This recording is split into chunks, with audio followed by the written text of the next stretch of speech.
옛날에 이제 사연이 많다 보니까 그냥 툭하면 울었어요. 그렇게 막 그냥 막 사람만 만나도 막 눈물이 나고 제 얘기하고 하소연하다 보면 그렇게 눈물이 나더라고요. 제가 막 그런 아이였다가 표정도 밝아지고 뭐 운동도 열심히 하고 근데 바뀌는 모습들을 주변 사람들이 보면서 아, 교회라는 곳이 저렇게 사람 바꾸는구나, 애가 바뀌는구나, 그런 모습을 그냥 자연스럽게 보시게 되는 것 같아요. 삶으로 전도를 하고 있네.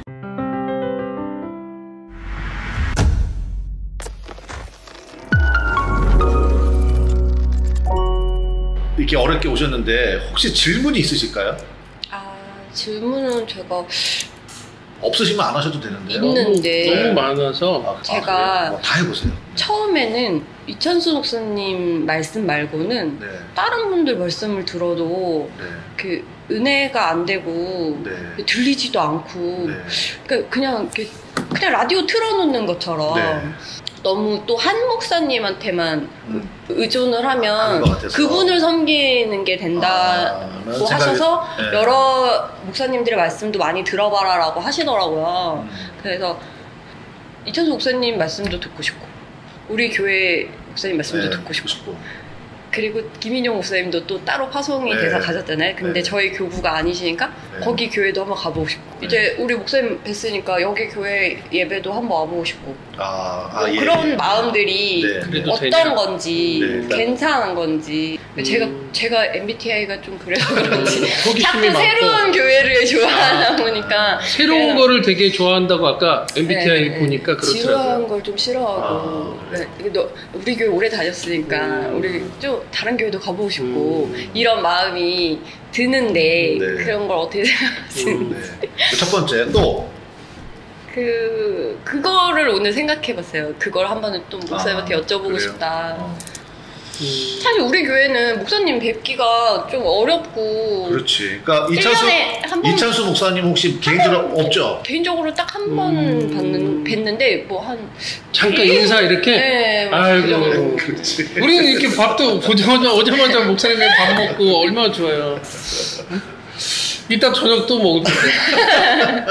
그래서 그런 것들이 사실 그냥 성도들이 어떻게 생각하는지는 뭐 맨날 얘기하고 자주 얘기하고 그런데 저도 성도니까 같은 마음일 것 같은데 목사님들은 또 이런 거에 대해서 제가 드리고 싶은 말씀은 뭐냐면 됩니다.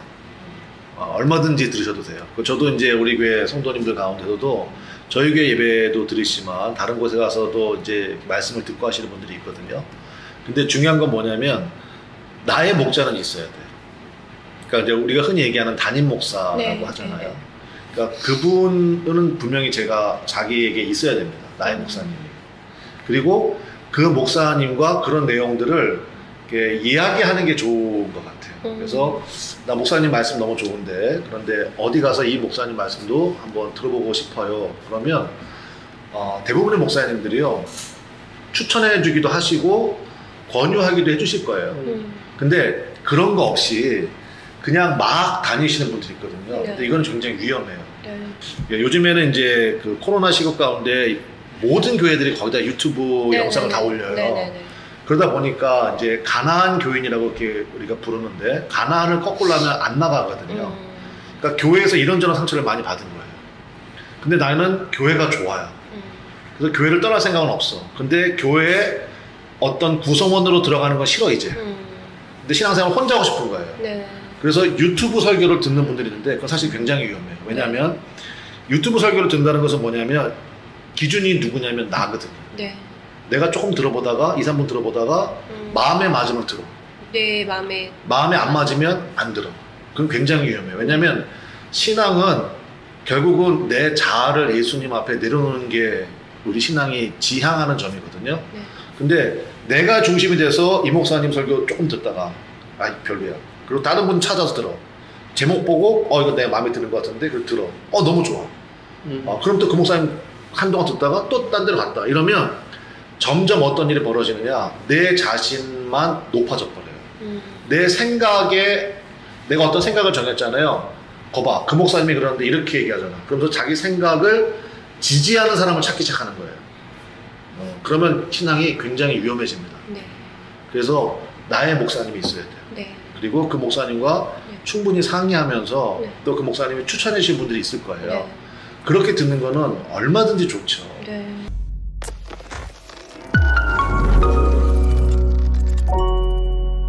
우리 신앙생활에 좀 이야기가 앞서갈 수 있겠지만 처음에는 예수님 믿으면요 기쁨이 있어요. 자유가 있고 네. 예수님의 십자가로 인해서 내 죄가 다 용서받았구나 자유가 있는데 근데 그 다음엔 성숙으로 가야 되거든요.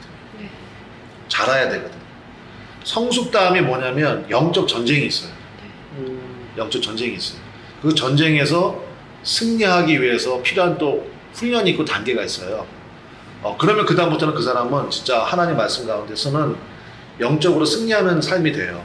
근데 지금 제가 보니까 우리 강선비 자매님은 정말로 좋은 그런 멤버들을 만나서 그런 사랑을 듬뿍 받고 있잖아요. 네. 그래서 이제 은혜가 뭔지를 아시는 거예요. 네. 그래도 사모함도 있어요. 네. 이런 자유에서 이제는 성숙으로 나가셔야 되는데 성숙하려면 3가지가 필요하대요. 하나님 말씀을 묵상해야 돼요. 그 다음에 어떻게 기도할 줄을 알아야 돼요. 3번째 감사가 있어야 돼요. 네. 그러면 성숙하게 해줘요, 신앙이. 그리고 거기서 훈련을 받는 거예요. 그러니까 아까 말씀하신 그 순장님, 네. 그러니까 우리 선배자매 볼 때마다 내가 너의 영적인 어머니야 이렇게 말씀하셔서 이렇게 막 보기만 하고 오시는 그분도 그 단계를 다 거치셨을 거예요. 네네네. 그렇죠. 사실 순장한다고 해서 무슨 세금 혜택을 받는 것도 아니고 어떤 뭐 물질적인 혜택이 생기는 건 전혀 아니에요. 네. 근데 그분은 선비 자매와 같은 시간을 거쳤을 거예요. 그리고 이제 그분은 영적으로 완전히 쓰게 된 거예요. 그래서 그 한 영혼이 주님께 나오는 게 너무너무 소중한 거예요. 그러니까 선비 자매를 교회로 인도하기 위해서 오랫동안 기다려줬고 기다리기만 했겠어요? 기도했겠죠. 그렇죠. 그렇죠. 그리고 그날 오는 날 모든 세팅을 그분은 다 해놓으신 네. 거예요. 준비하시고 한 분을 맞이하기 위해서 한 분을 위해서 모든 세팅을 다 준비해 놓으시고 그리고 계속 기다리시는 거예요. 그러니까 그게 성숙한 신앙이잖아요. 네. 그러니까 그 단계로 나가셔야 되는 거죠. 네. 아이가 자라야 되잖아요. 아이가 계속 깐나내기로 있으면 그거는 기도 제목이잖아요. 네. 아이가 성장이 되고 나중에 철도 들고 야 저놈이 언제 이렇게 컸어 듬직하네 이제 뭐 뭘 맡겨도 되겠네 그렇게 돼야 되잖아요. 신앙도 마찬가지예요. 그래서 거기서 조금 더 나가면 이제 영적 전쟁이 있어요. 네. 근데 훈련받지 않으면 전쟁에선 집니다. 네. 영적 싸움에서. 네. 그러면 또 잃어버렸던 신앙의 모습으로 돌아갈 수도 있고 하니까 그 단계를 잘 극복하시면 좋겠고. 그건 좀 대답이 됐나요? 너무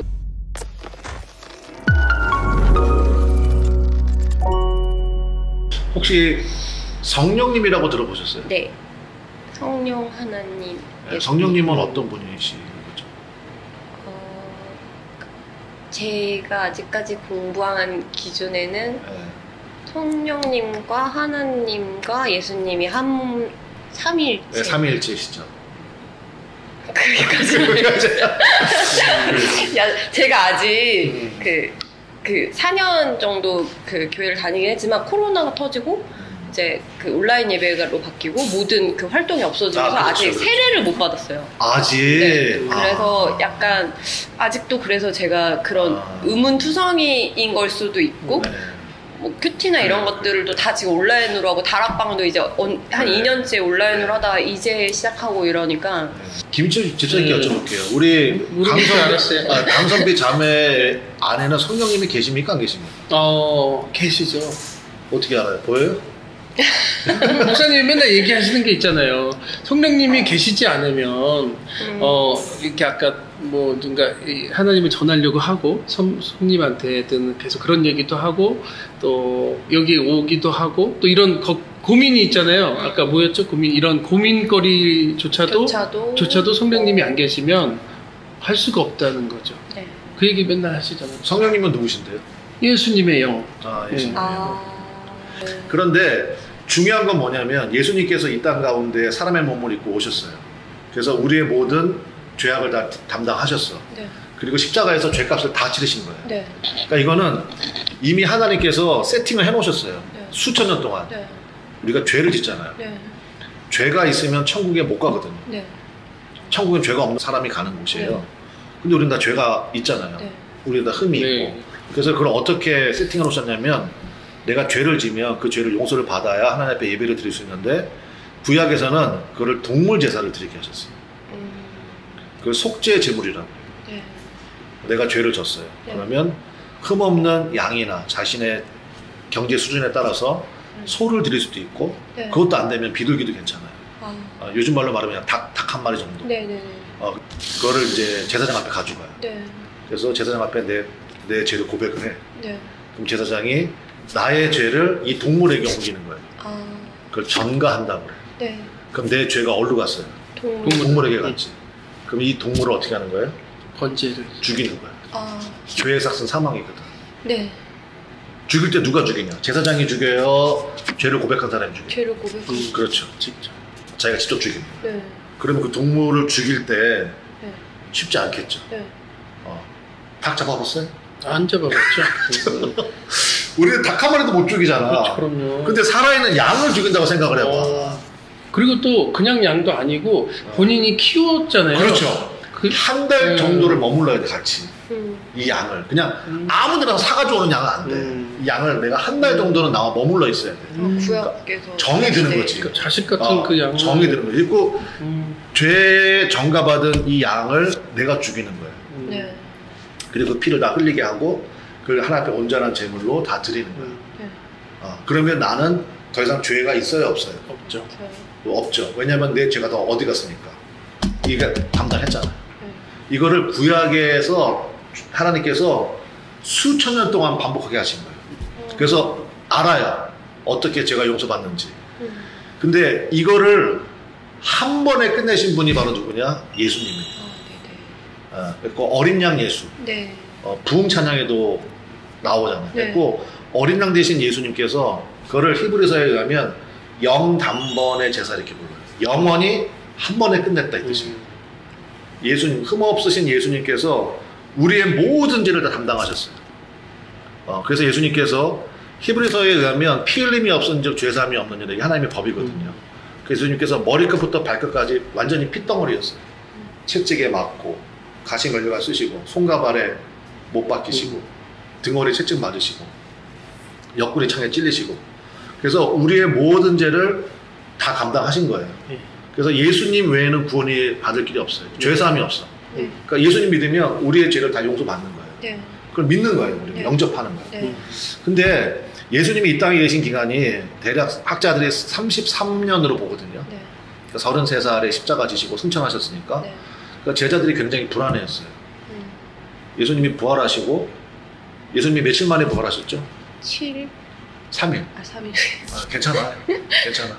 너무 긴장하신 것 같아서 제가 여쭤보는 거예요. 3일 만에 부활하셨어요. 네. 부활하시고 제자들에게 부활하신 몸을 다 보여주셨어요. 네. 그리고 하늘로 승천하실 때 제자들이 불안해하니까 제자들에게 약속하셨어요. 내가 너희를 떠나는 게 유익이다. 왜냐하면 내가 떠나면 너희에게 성령님을 보내준다고 말씀하셨어요. 이제 성령님의 별명이 있어요. 무슨 사? 보혜사. 보혜사. 보혜사 성령님을 보내준다고 말씀하셨거든요. 보혜사가 무슨 뜻인지는 집사님이 얘기해 줄 거예요. 가르쳐 주시고 변호해 주시고 하나 더 있죠. 하나 더 있죠. 네, 하나 더 있어. 아 이거 어렵네. 해가 해 생각나게 해주신다. 그러니까 보니까 보호해 주시고 어렵다. 해가 뭐겠어요? 은혜 주시고 은혜. 사가 가르쳐 주시고. 그러니까 그게 이제 파라클레토스라고 그러는데 그 당시 사람들은 파라클레토스 그러면 다 알아듣는 거예요. 변호사, 파라클레토스. 그다음에 카운셀러, 파라클레토스라고 그러고 그다음에 나의 베프. 그 당시 사람들은 파라클레토스를 보내주신다고요? 그분이 성령님이라고요? 성령님은 영이시잖아요. 네. 그러니까 그분은 더 이상 육체적인 제한이 없어요. 네. 그러니까 내가 너와 세상 끝날까지 함께 하겠다는 예수님의 약속은 성령님을 통해서 완성이 된 거예요. 그래서 제자들은 그 약속을 믿고 예수님은 부활 승천하셨지만 마가다락방 늘 모이던 장소였거든요. 거기에 모여서 정말 그 약속을 기다렸어요. 기다리면서 기도했는데 정말 열흘 만에 성령님이 임했어요. 공식적으로 성령이 임한 최초의 사건이에요. 그때부터 우리 예수 믿는 사람들 마음속에는 누구를 통해서 역사하시냐면 바로 성령님을 통해서 역사하셔요. 그러니까 제가 우리 강선비 자매의 이야기를 들으면서 제가 느낀 거는 바로 그거예요. 뭐냐, 강선비 자매 안에 그러니까 눈물이 많으시잖아요. 보니까 눈물이 많으신 것 같아요.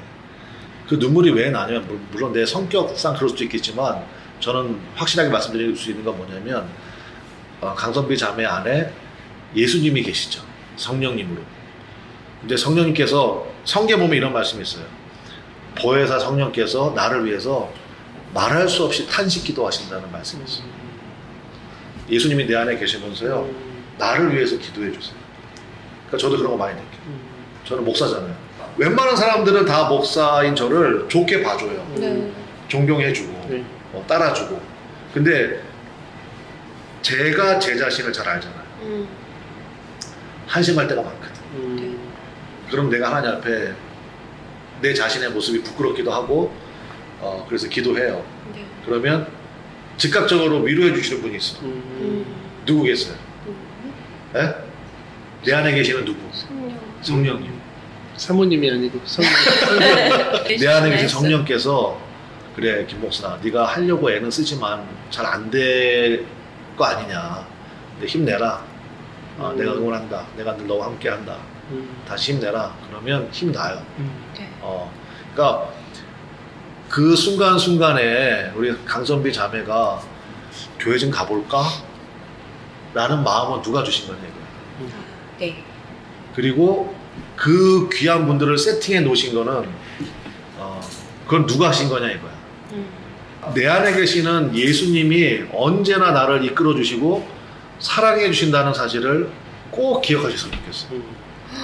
지금 목사님 말씀을 들으니까 늘 예비하시고 늘 저를 위해 이렇게 준비하시고 오늘의 이런 자리까지도 다 준비하시는데도 저는 늘 정말 계시는지 궁금해했네요.